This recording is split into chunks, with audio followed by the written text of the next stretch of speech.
কে কে বুঝতে পারছেন এটা কি? এটা হচ্ছে মোগলাই। ঠিকই ধরেছেন, এটা হচ্ছে হিজিবিজি মোগলাই। কেন? কারণ বাড়িতে যা ছিল আমি সবই দিয়ে দিয়েছি, নিজের পছন্দ মতন সব কিছুই দিয়ে দিয়েছি।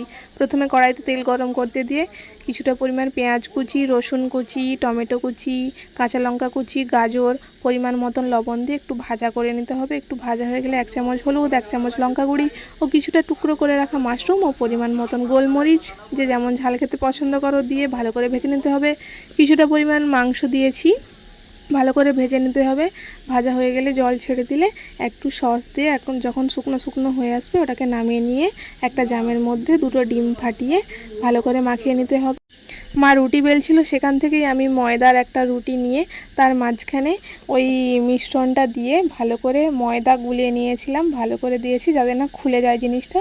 এপাশ ওপাশ করে ভালো করে চৌকো করে মুড়ে কড়াইতে তেল গরম করতে দিয়ে, বেশি হিটে ভাজা যাবে না, হালকা হালকা হিটেই ভাজতে হবে। এটা লাল লাল মুচমুচে হয়ে গেলে নামিয়ে নিলে একটুক্ষণ ঠান্ডা হয়ে যাওয়ার পরে দোকানের মতন দেখার জন্য আমি পিস পিস করে কেটে নিয়েছি। রেডি আমাদের মোগলাই।